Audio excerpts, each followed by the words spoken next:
ပရိသတ်များအားလုံးပဲမင်္ဂလာပါရှင်ကျမတို့ရဲ့ Shine Story ကနေပြန်လည်ကြိုဆိုလိုက်ပါရစ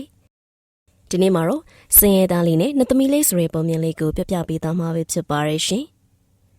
ဟိုးရှိရှိတော့ကဝနလို့ခေါ်တဲ့လူငယ်လေးတယောက်ရှိပါတယ်သူကတတိတဦးစီကနေမြေယာတွေကိုငှားရမ်းပြီးလက်ရလုပ်ငန်းလုပ်ကိုင်ကအသက်မွေးဝမ်းကြောင်းပြုလုပ်နေထိုင်ပါတယ်သူ့ရဲ့စပါးခင်းတွေဟာနှစ်နှစ်ဆက်တိုက်ပျက်စီးဆုံးရှုံးမှုတွေနဲ့ကြုံခဲ့ရတဲ့အတွက်မြေရှင်တထေးစီမှာအကျွေးများစွာတင်ရှိနေပါတယ်အဲ့အပြင်မှာတေးဆောင်သားပြီဖြစ်တဲ့သူ့အဖေအကျွေးကြံတွေကိုလည်းဆက်ပေးရမှာမို့ဝနဟာအကျွေးနုံထဲမှာနှိနေပါရယ်ဟဲ့ကောင်လေးဘာထိုင်မင်းငိုင်ညာလဲညနေစောင်းနေပြီလေအိမ်မပြန်သေးဘူးလားကျွန်တော်စိတ်တွေညစ်နေလို့ပါဗျာဒီညဒီမှာပဲအိမ်မလားစဉ်းစားနေတာရိန်သာနဲ့ပြည့်ရဲ့နမင်းကြီးမှာအင်မတန်မှချုံမလှပါတဲ့သမီးတော်၄ပါးရှိပါတယ်အငယ်ဆုံးသမီးတော်လေးကတော့တခြားသောနှစ်သမီးတွေထပ်ပို့ပြီးလှပလွန်တာကြောင့်ကြာပြူလို့နာမည်ပေးထားပါတယ်တနေ့တော့အခါမှာတော့နမင်းကြီးဟာအရေးကြီးကိစ္စတစ်ခုပေါ်လာတာကြောင့်9ရက်ကြာတဲ့ခရီးကိုထွက်သွားပါတယ်နမင်းကြီးရဲ့သမီးတော်၄ပါးဟာဖခင်နမင်းကြီးမရှိတဲ့ခိုင်မှာလူပြည်လူရောင်ဆင်းပြီးအလဲပတ်သွားကြပါတယ်ညီမလေးတို့ရေအခုဆိုရင်ငါတို့ညီမတို့တွေလူပြည်တော်ရောက်လာကြပြီဒီနေရာလေးကအတော်လှတာပဲဟုတ်ပါအမတော်တို့ရဲ့တတိကနေလည်းရှိတယ်အမလေးတို့အမပြောတာကိုလေးနားထောင်ပါဦးလူပြိုရောက်တဲ့ခိုင်မှာလူသားတွေရဲ့ပိုင်ဆိုင်မှုမထိမြောင်နေကြပါဟုတ်ကဲ့ပါမကြီးအငယ်ဆုံးနှစ်သမီးလေးကြပြူဟာဟိုတီတီလျှောက်ကြည့်ရင်နဲ့ဝနရဲ့တခွားကင်းနဲ့တခွားသီးတစ်လုံးကိုချောင်းနဲ့တိုင်မိသွားပြီးအညာပြုတ်သွားပါတော့တယ်လူသားတဦးတယောက်ပိုင်ဆိုင်တဲ့ပစ္စည်းပျက်စီးသွားတဲ့အတွက်နှစ်သမီးလေးကြပြူဟာလူသားဖြစ်ကိုပြောင်းလဲသွားပါတော့တယ်အမကြီးညီမလေးကိုကဲပါဦးအိုးပြဿနာပဲညီမလေးရဲ့လူသားတွေရဲ့ပစ္စည်းကိုဖျက်ဆီးမိသွားရင်အဲ့ဒီအပြစ်အတွက်လူသားဖြစ်သွားပြီးနက်ပြူပြန်လို့မရတော့ဘူးညီမလေးရဲ့အမကြီးရဲ့ညီမလေးကိုကူညီလိုက်ပါဦးဘလို့မှကူညီပေးလို့မရနိုင်ဘူးသူ့အပြစ်ကိုသူခံရအောင်မယ်ညီမလေးအပြစ်အတွက်ဒီတခွားချံပိုင်ရှင်9နှစ်တိုင်အောင်ညီမလေးအလုပ်ကြီးပြရလိမ့်မယ်9နှစ်ပြည့်ရင်တော့နက်ပြူပြန်လာလို့ရပါတယ်ညီမလေးဒါပေမဲ့ဘာမှစိတ်မပူပါနဲ့ညီမလေးလူပြည်9နှစ်ဆိုတာကနက်ပြူအတွက်9ရက်ပဲရှိပါတယ်လူပြည်မှာနေစဉ်အတော်တွင်မှာတော့ကိုကာကွယ်ဖို့နဲ့နောက်9နှစ်ကြာရင်နက်ပြည်ကိုပြန်လာနိုင်မှုအတွက်ညီမလေးကိုပစ္စည်းလေးတစ်ခုပေးခဲ့ပါမယ်ခယူးတစ်ဆိုင်နေပါညီမလေးအစားစားရအဆင်ပြေပါစေအမတော်တို့ညီမလေးကိုမထားခဲ့ကြပါနဲ့ကြပြီဟာဝနရဲ့အိမ်မှာတန်ရှင်းရည်လုပ်ပေးပြီးအစားတောက်တွေကိုလည်းချက်ပြုတ်ပေးထားပါတယ်အဲ့ဒီချိန်မှာပဲဝနအိမ်ပြန်လာခဲ့ပါတယ်သူ့အိမ်နောက်ရောက်တဲ့အခါမှာတော့အိမ်ထဲကတန်ကြားလို့အိမ်ထဲကိုချောင်းကြည့်လိုက်ပါတယ်အိုးအတော်လာတဲ့မိန်းကလေးပါလားငါတယ်လီတို့သူကဘလို့ရောက်လာလဲဘာလို့ရောက်နေလဲဝနာလေမိမလာလေးကိုနောက်ကနေတိုင်ဖတ်လိုက်ပြီးမင်းဘာတူလဲဘယ်ကလာလဲဘာအကြံစီနဲ့ငါ့အိမ်ထဲကိုရောက်နေလဲကျမကိုလွတ်ပါရှင်မေးတာဖြေပါမင်းဘာအကြံစီနဲ့ငါ့အိမ်ထဲကိုရောက်နေလဲမင်းတခိုးလားကျမတခိုးမဟုတ်ပါဘူးရှင်ကျမရှင့်ရဲ့တဲကိုတန်ရှင်းလဲလုပ်ပြီးတဲ့ရှင့်အတွက်ထမင်းလဲချက်ပေးထားပါရရှင်ဒါဆိုမင်းကဘယ်ကလာလဲဘာလို့ဒါကြီးလုပ်ပေးရလဲကျမမိဘမဲ့တယောက်ပါရှင်နေစရာစားစရာမရှိအားကိုးစရာမရှိလို့ခြေဦးတရားထွက်လာခဲ့ရင်ရှင့်ရဲ့တဲနာရောက်တော့အရန်ရှုပ်ပွားနေရတဲ့ကျမတန်ရှင်းရဲ့လုပ်ပေးပြီးရှင်ပြန်လဲစားဖို့အတွက်ချက်ပြုတ်ပေးထားတော့မှရှာကျမတခိုးလို့ဆွဆွဲတယ်ကျမဘွားဆွလွန်းလှပါတယ်ရှင်အိုးနှမရဲ့မငိုပါနဲ့ကွယ်နှမဆွဆွဲမိရဲ့အတွက်အကူတောင်းပန်ပါတယ်ဒါဆိုကျမအကူနဲ့တူနေခွင့်ပေးပါလားရှင်နှမရဲ့အကူစီမှာတော့မနေချင်ပါနဲ့ကွယ်အကူစီမှာနေနှမငယ်စင်းစင်းရဲရဲနဲ့နေရပါလိမ့်မယ်ရှားပါတယ်အကိုဘလို့ဘဝမျိုးမှာပဲဖြစ်ဖြစ်နှမနေနိုင်ပါတယ်ကျမအခုစီမှာပဲနေပြစေနော်ဒီလိုနဲ့ပဲဝနာနဲ့ကြာပြူတို့ဟာတယောက်ကိုတယောက်အလွန်ချစ်ခင်စွာနဲ့အကျင့်လင်းများအဖြစ်ပေါင်းသင်းနေထိုင်ကြပါရယ်ဒီနေ့မှာတော့ဝနာမြေရှင်တတိရဲ့လူတွေကဝနာစီကိုအကျွေးတောင်းမှုကြရောက်လာကြပါရယ်ဟေးမင်းကလေးဝနာရှိလားမရှိပါဘူးရှင်လဲထဲသွားပါရယ်ဒါဆိုမင်းကဘာတူလဲမင်းကလေးကျမဝနာစနီးပါဒါဆိုတော့မင်းကိုပဲပြောခဲ့ပါမယ်ငါပြောတာကိုသိချနားထောင်ပါသူ့ဇနီးအနေနဲ့ကောင်းကောင်းနားထောင်ပါမင်းရဲ့ခင်မဝနာငါတို့တထေကိုပေးစာအကျွေး3000ရှိနေအဲ့ငွေကိုဒီနေ့ပေးရမယ်ဘာဖြစ်လို့ကျမခင်မကအကျွေးတွေအဲ့လောက်တော့အများကြီးတင်နေရလဲ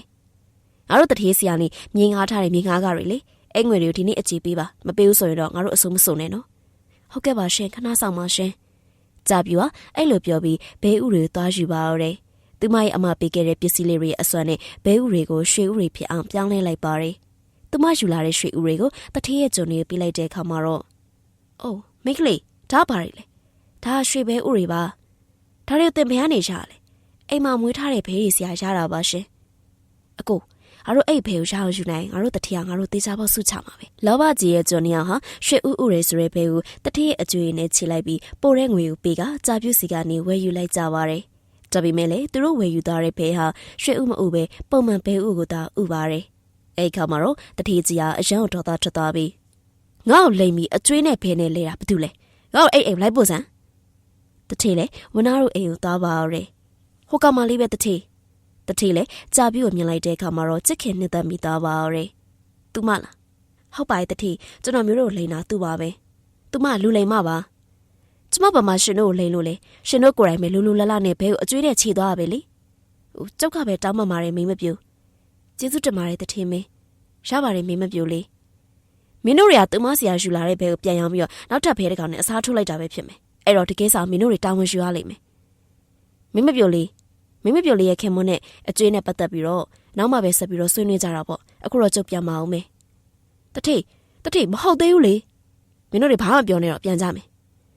နောက်ရမှာတော့တထေဟာကြာပြူလေးကိုငွေနဲ့စီယုံတင်ဖို့အတွက်သူ့ရဲ့ကျွန်တွေခိုင်းစီခဲ့ပါတယ်ဒါပေမဲ့လည်းကြာပြူလေးကလက်မခံမင်းညင်းခဲ့ပါတယ်ကျမလုံးဝလက်မခံနိုင်ပါဘူးရှင်စိတ်ကူးမလဲပါနဲ့မင်းကလေးငါတို့တထေကအရန်ချမ်းသာတယ်လို့သဘောလည်းအရန်ကောင်းနေသူ့ရဲ့ဇနီးကိုလည်းအရန်ချစ်မြတ်လို့ပါလိမ့်မယ်ငါတို့တထေကိုသာလက်ထက်ယူမယ်ဆိုရင်မင်းရဲ့ဘွားလည်းကောင်းစားမယ်ရှင်တို့ပြောနေလေအပေါ်ပါပဲရှင်ကျမရှင်တို့တထေကိုလုံးဝလက်မထက်နိုင်ပါဘူးအခုချက်ချင်းကျမအိမ်ကနေထွက်သွားကြပါငါတို့စကားကိုနားမထောင်တော့မင်းနောက်နားရလိမ့်မယ်နော်ကျမအိမ်ကနေအခုချက်ချင်းထွက်သွားပြီပါဝနာနဲ့ကြာပြူတို့ဟာတယောက်ကိုတယောက်အလွန်ပဲချစ်ခင်ကြပြီးပျော်ရွှင်စွာနဲ့နေထိုင်နေကြပါရဲ့ဒီနေ့မှာတော့ကြာပြူရဲ့အမနဲ့သမီးဟာသူ့ညီမစီကိုရောက်လာခဲ့ပါတယ်ညီမလေးကြာပြူနဲ့သမီးအမခေါ်လိုက်တော့ကြာပြူပြေးထွက်လာခဲ့ပါတယ်အမရဲ့ညီမလေးလေအမတို့အရန်လွမ်းနေတာအမတို့လည်းညီမလေးကိုလွမ်းနေကြတာပါညီမလေးအဆဆရရအောင်အဆင်ပြေရဲ့လားအခက်ခဲရောရှိပေမဲ့ညီမလေးရဲ့ခင်မွားညီမလေးကိုအမြဲတမ်းစိတ်ချမ်းသာပျော်ရွှင်အောင်ထားပါတယ်ဆင်းရဲပေမဲ့လည်းညီမလေးသူနဲ့နေရတာပျော်ပါတယ်အမဟုတ်ပါညီမလေးဒါပေမဲ့လည်းလူပြည်လူလောကဆိုတာအရင်ရှုပ်ထွေးလာပါတယ်ညီမလေးရဲ့အဆဆရရကယူဆိုင်ပြီးတော့နေပါဟုတ်ကဲ့ပါအမညီမလေးသူ့အရမ်းမဲ့တန်ရုံးစင်ဖြစ်မိနေပြီသူနဲ့မခွဲနိုင်တော့ဘူး9နှစ်ပြည့်တဲ့အခါကျရင်လည်းညီမလေးနဲ့ပြူပြန်မလာတော့ဘူးအမအဲ့လိုတော့လုံးလို့မရဘူးလေညီမလေးရဲ့ညီမလေးခံမဲ့ပြစ်ဒဏ်ပြည့်ကနေပါပြီဒီနေ့ကစပြီးတော့ညီမလေးကိုအမပေးထားခဲ့တဲ့မော်ဒယ်လုံးမပြောက်ပြောင်တိကျခယူဆိုင်ပါအဲ့ပစ္စည်းလေးသာမရှိတော့ရင်ညီမလေးအနေနဲ့နက်တို့ရဲ့အစွမ်းပြန်ရမှာမဟုတ်တော့ဘူးအမပြောတာတွေမမေ့ပါနဲ့ညီမလေးအမနဲ့သမီးလေးကြာပြူလေးစီကနေပြန်သွားပါတော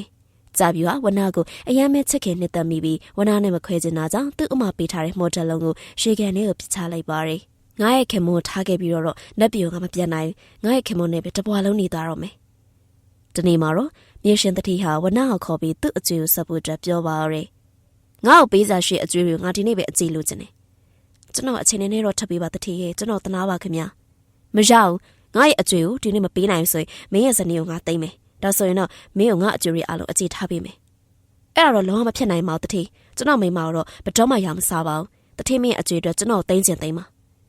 ဝနာအဲ့လိုပြောလိုက်တော့ရုံမှာကောက်ကျစိတ်တဲ့ရှိရဲ့တထေရဲ့ကျွန်းကတထေနာကိုတူတူလေးကပ်ပြီးပြောလိုက်ပါတယ်အဲ့နောက်မှာတော့တထေကဟုတ်ပြီလေမင်းလိုတမ်းမတဲ့အလုပ်သမားငါရှာနေအတော်ပဲပေါ့ဒါဆိုရင်တော့မနှက်ဖန်စားပြီးတော်ရဲမှာထင်းသွားခေါ်ရမယ်နောက်နေ့မှာတော့ဝနာဟာတော်ရဲကိုထင်းသွားခေါ်ဖို့အတွက်ပြင်ဆင်ကကြာပြူလေးနဲ့နှုတ်ဆက်စကားပြောပါရဲအကိုဂယုတစိုက်သွားပါနော်အနေကင်းကင်းနဲ့နှမစီပြန်လာခဲ့ပါ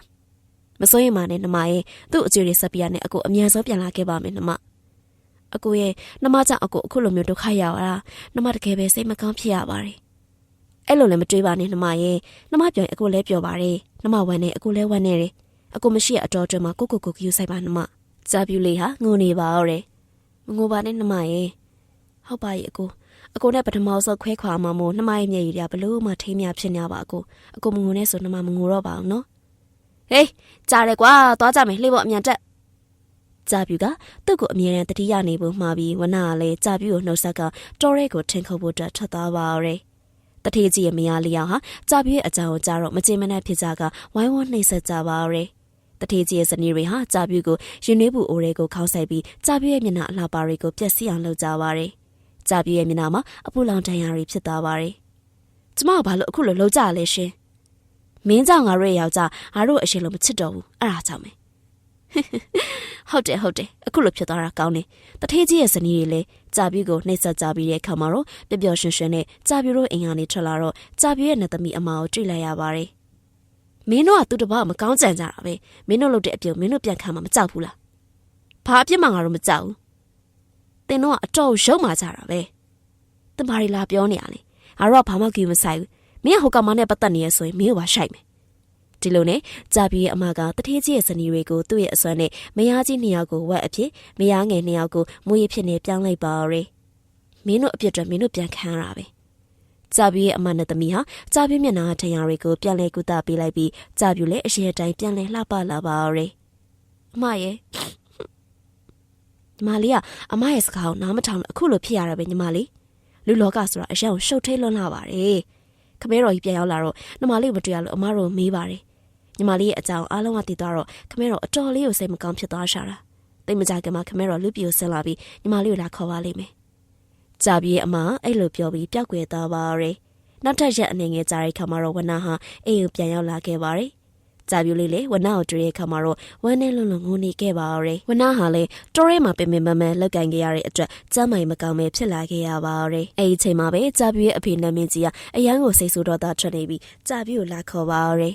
ကြာပြူကသူ့ရဲ့ခင်မကျမ်းမာရေးမကောင်းဖြစ်နေတဲ့အတွက်ဒီမှာပဲဆက်နေခွင့်ပေးဖို့တောင်းဆိုပြီးမြဲနမင်းကြီးကလုံးဝလက်မခံပဲနှက်ထိန်တွေကိုခေါ်ပြီးကြာပြူလေးကိုနက်ပြူအတင်းကျပ်ပြန်ခေါ်ဖို့လုပ်ပါရယ်နှက်ထိန်တွေကကြာပြူကိုဆွဲရနေအချိန်မှာပဲဝနရောက်လာကကျွန်တော်ဇနီးကိုဘာလို့ဖမ်းခေါ်နေကြလဲဗျာနှမဘာဖြစ်နေရလဲအခုရှင်းပြပေးပါဦးကြာပြူလေခင်မဝနကိုအကြောင်းဆုံးရှင်းပြလိုက်ပါရယ်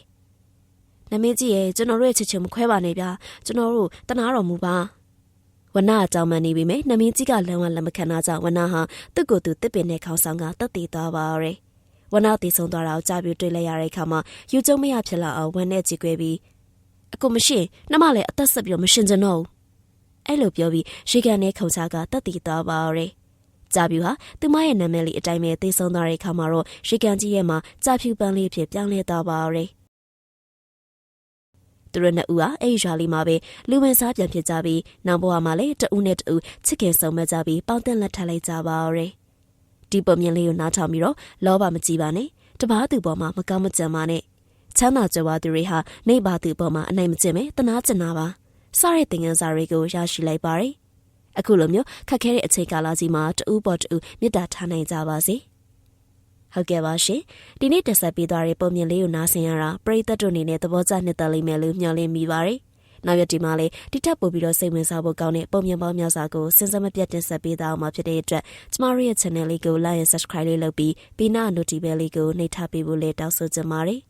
နောက်ဆက်အောင်ပေးခဲ့ကြတဲ့ပရိသတ်ဦးတယောက်ချင်းစီတိုင်းကိုလည်းကျေးဇူးထူးပဲတင်ရှိပါရရှင်